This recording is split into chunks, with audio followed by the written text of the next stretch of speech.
Hi guys, and welcome to Delish by Tish. Today I'm going to be making the deceptively simple scones. Now, I don't know about you, but I have tried so many recipes for scones and they have always let me down. They're either too dense or too dry or don't rise enough and have no air pockets. But good news is, after multiple tries and trying to figure out the science behind it, and you'll understand when I say science behind it later on in the video, I have found the perfect scone recipe.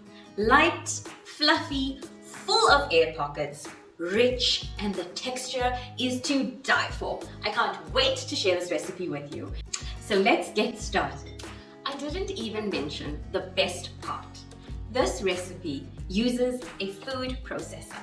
We're going to put in 500 grams of self-raising flour and 50 grams of cold butter, a pinch of salt, and 100 grams of caster sugar. You'll see in this recipe that I'm using self-raising flour, and that's to initiate the rising of the scone to a high level. But I've got some more tricks up my sleeve a little bit later.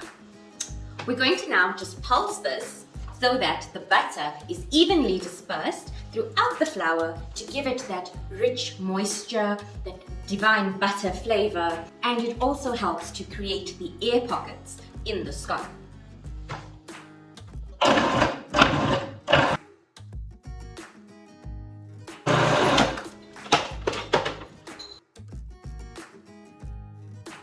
I'm now going to empty the flour mixture into our glass bowl, and if you don't believe me, we're about halfway done with the recipe.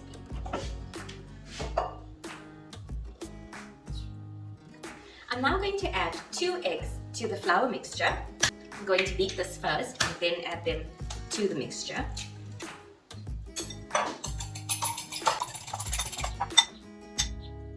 I'm going to just create a well. I'm going to pour this in. To this, I'm going to add a teaspoon of vanilla essence,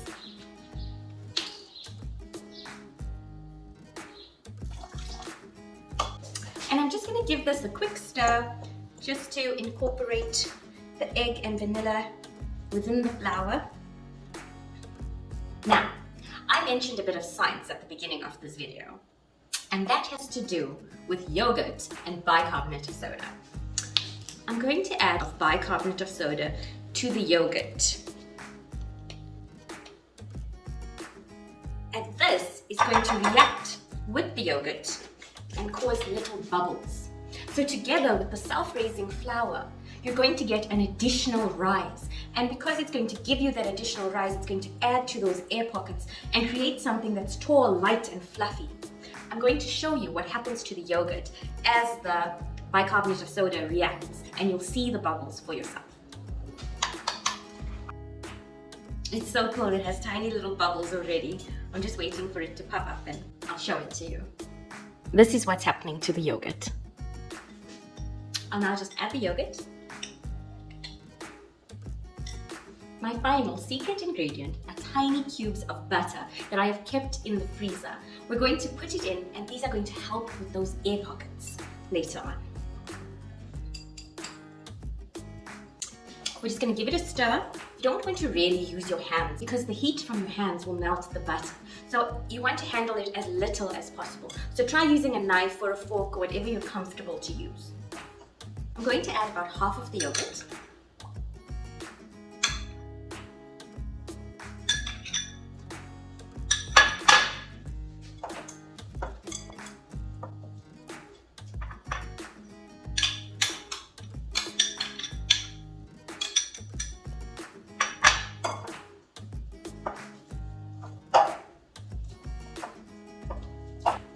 And this is now perfect. There's a little bit left of the yogurt, maybe about 10 to 15 grams. But it's a nice sticky consistency. So when we put the flour on the counter, we're going to just use the flour to just cover the dough and make it less sticky. I'm going to flour my countertop. And to this, I'm just going to can already see all of the air bubbles in the dough. So it is a very sticky dough, and to this I'm just going to add some more flour on top. Now we're not going to knead this dough, because if you knead it, you're going to remove all of those beautiful air bubbles. So you're just going to push it together and around. Push, together, around. And it will come together.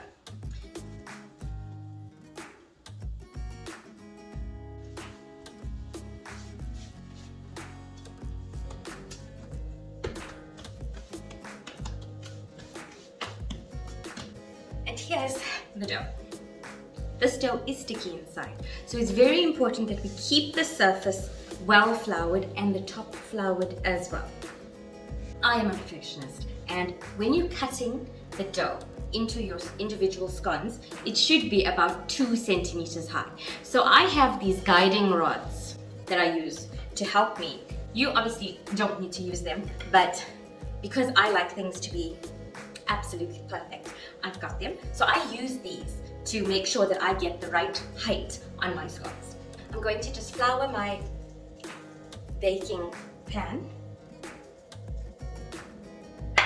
My rolling pin is going to rest on my guiding rods, and I'm going to then roll it and press down.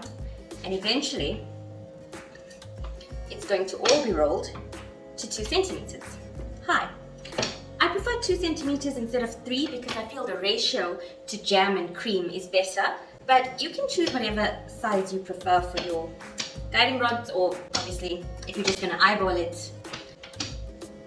Okay, so it's level. You're going to take your biscuit cutter, whatever size you prefer, put a bit of flour on it so that it doesn't get stuck, put more flour onto your dough, and you're just going to cut. Don't twist when you cut. You just want to take it out. Beautiful, perfect. Dip it in some flour. Make sure the edges are all firm. Pat it down. And here you go. Your first scone.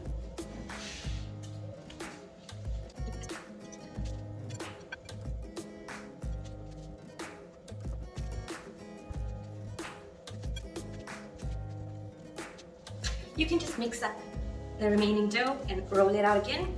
Try again not to handle it too much, just bring it together as soon as you can and then roll it out.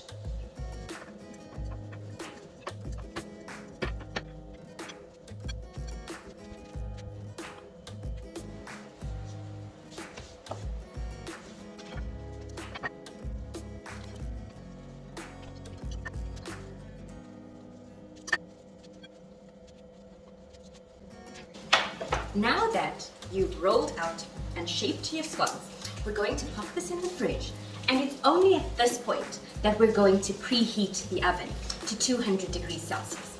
The point of putting this in the fridge is to get the butter that we added at the end harder in texture so that it's only going to melt in the oven.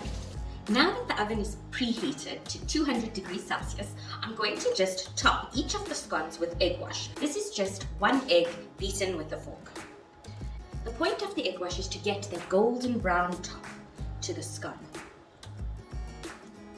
Be generous and take your time.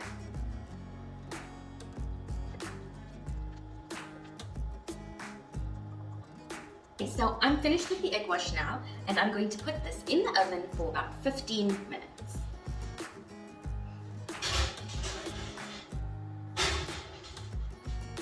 The scones have just come out of the oven. They have, I don't know, doubled their size. They have a beautiful golden top.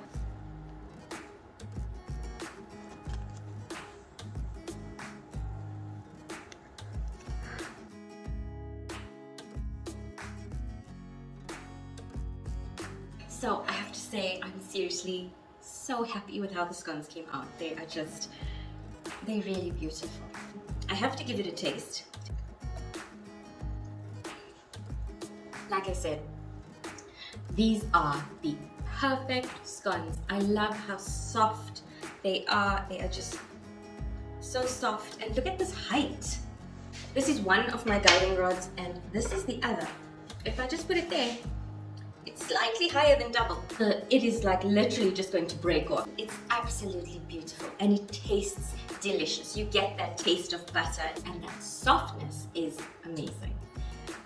Some tips that I've learned with all of my experimentation.